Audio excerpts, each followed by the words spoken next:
नमस्कार बंधुरा आमार आजकेर रान्नाबान्नाय आपनादेरके आबारो स्वागतम। आजके आमी सोयाबिनेर एमन एकटी रेसिपि करे देखाबो जेटा किन्तु मांसेर स्वादकेও हार मानाबे। ताहले चलुन बंधुरा रेसिपिटी देखे निই। আর রেসিপিটি শুরু করার আগে আপনাদের কাছে একটাই অনুরোধ, আজকে যদি আপনি আমার চ্যানেলে নতুন এসে থাকেন তাহলে কিন্তু আমার চ্যানেলটিকে অবশ্যই সাবস্ক্রাইব করে নেবেন আর পাশে থাকা বেল আইকনটি অবশ্যই প্রেস করে দেবেন যাতে যখনই আমি কোনো নতুন রান্নার ভিডিও আনি না কেন সেটা সবার আগে পৌঁছে যায় আপনাদের কাছে। তাহলে চলুন বন্ধুরা দেখে নিই আজকে দারুণ স্বাদের সোয়াবিনটা আমি কীভাবে রান্না করছি। সয়া চাঙ্ক বা সোয়াবিন রান্না করার জন্য প্রথমেই আমি কড়াইতে দিয়ে দিয়েছি জল। জলটা একদম ফুটে উঠলে আমি এর মধ্যে সোয়াবিনের টুকরোগুলোকে দিয়ে দিচ্ছি। আমি প্রায় 5 মিনিট ধরে এই সোয়াবিনগুলোকে খুব ভালোভাবে গরম জলে সেদ্ধ করে নেব। আর জলের মধ্যে কিন্তু আমি সামান্য একটু লবণও দিয়ে দিয়েছিলাম। এই দেখুন আমার 5 মিনিট হয়ে গেছে। এবারে সোয়াবিনগুলোকে আমি একটি পাত্রে তুলে নিচ্ছি।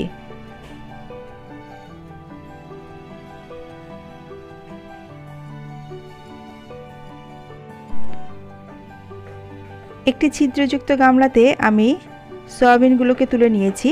এবারে সামান্য একটু ঠান্ডা জল এর উপর দিয়ে দিলাম। আর এর থেকে যাতে খুব ভালোভাবে জল ঝরে যায় তার জন্য এটাকে আমি একটি পাত্রে রেখে দিচ্ছি। কড়াইতে যে সোয়াবিন সেদ্ধ করা জলটা রয়েছে তার মধ্যেই আমি কয়েক টুকরো ফুলকপি দিয়ে দিলাম।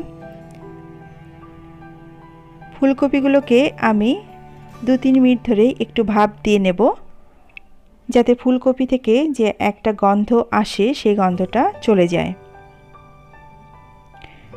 আমার ভাপ দেওয়া হয়ে গেছে, আমি ফুলকপিগুলোকে তুলে নিচ্ছি। এবারে কড়াইতে আমি দিয়ে দিয়েছি পরিমাণ মতো তেল। আর এই তেলটা গরম হতেই আমি এর মধ্যে দিয়ে দিলাম লবণ হলুদ দিয়ে মেখে নেওয়া ফুলকপি।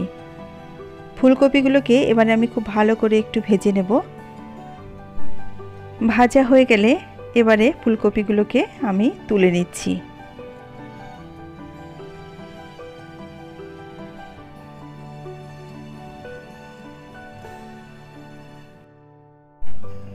এবারে কড়াইতে আমি ওই তেলের মধ্যে দিয়ে দিচ্ছি লবণ হলুদ দিয়ে মাখিয়ে নেওয়া সয়াবিন। সয়াবিন আমি খুব ভালো করে নেড়েচেড়ে একটু ভেজে নেব। সয়াবিন সেদ্ধ করার পরে আমি এটাকে একটু ঠান্ডা করে নিয়ে খুব ভালো করে এর থেকে জলগুলো চেপে চেপে বের করে নিয়েছি। সয়াবিন সেদ্ধ করে নেবার পরে যদি এটাকে খুব ভালো করে তেলের মধ্যে একটু ভেজে নেওয়া হয় তাহলে কিন্তু এর টেস্টটা অনেকটাই বেশি হয়। এবারে আমি কড়াইতে আবারও তেল গরম করতে দিয়েছি আর তার মধ্যে এখন দিয়ে দিচ্ছি টুকরো করে কেটে নেওয়া আলু। আলুগুলোকে আমি লবণ হলুদ দিয়ে মাখিয়ে নিয়েছি। আর এবারে আমি আলুগুলোকে একটু সময় নিয়ে একদম লাল করে ভেজে নেব।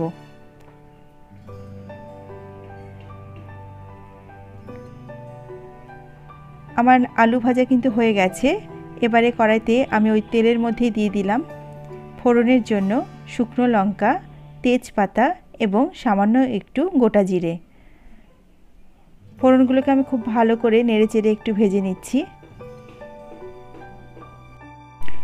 ফোড়নগুলো ভাজা হতেই এর মধ্যে আমি দিয়ে দিলাম সামান্য একটু রসুন কুচি। রসুনগুলোকে একটু নেড়েচেড়ে ভেজে নেওয়ার পরে আমি এর মধ্যে দিয়ে দিচ্ছি পেঁয়াজ কুচি। এখানে আমার মাঝারি সাইজের একটি পেঁয়াজ কুচি করে কাটা আছে। পেঁয়াজ কুচিগুলোকে একটু নেড়েচেড়ে আমি ফ্রাই করে নিচ্ছি। এখন আমি এর মধ্যে দিয়ে দিচ্ছি একটি টমেটো পেস্ট। আরও দিয়ে দিচ্ছি পেঁয়াজ রসুন এবং আদা বাটা।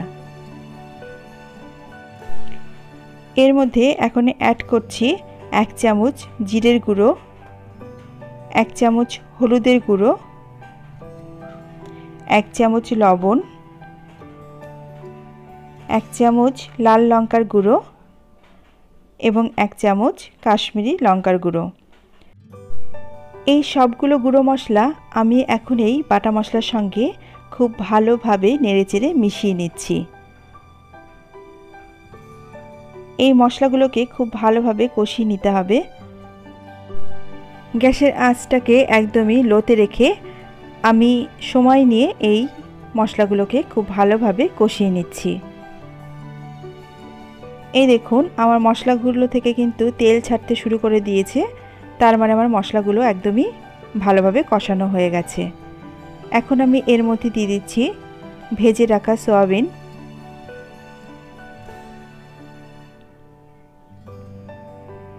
দিয়ে দিচ্ছি ভেজে রাখা আলুর টুকরোগুলোকে। এবারে এই কষানো মশলার সাথে আলু এবং সয়াবিনগুলোকে খুব ভালোভাবে মিশিয়ে নিয়ে আমি একটু সময় ধরে এগুলোকে আরও ভালো করে কষিয়ে নেব।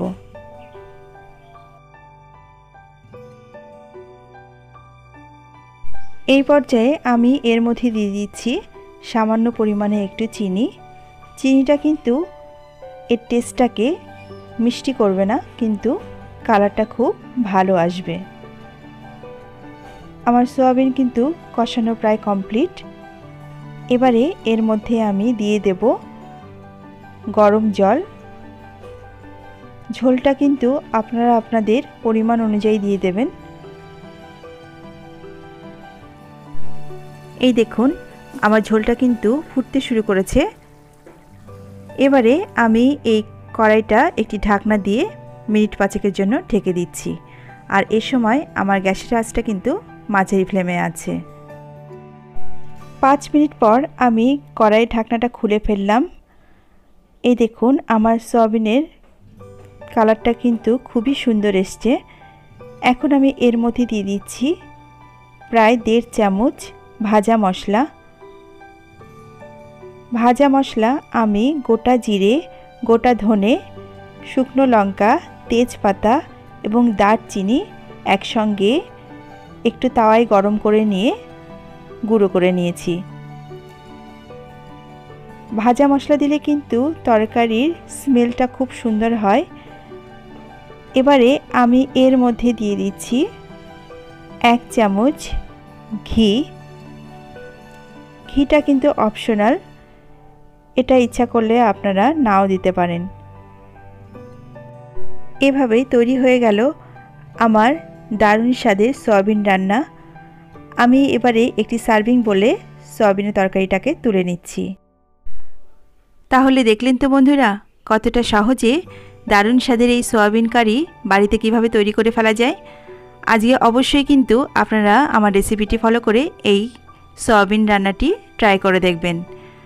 আর হলফ করে বলতে পারি, এই সয়াবিনের তরকারি খেলে কিন্তু মাছ মাংসের স্বাদকেও একদম হার মানাবে। আজকে তাহলে এই পর্যন্তই। সবাই ভালো থাকবেন। নমস্কার।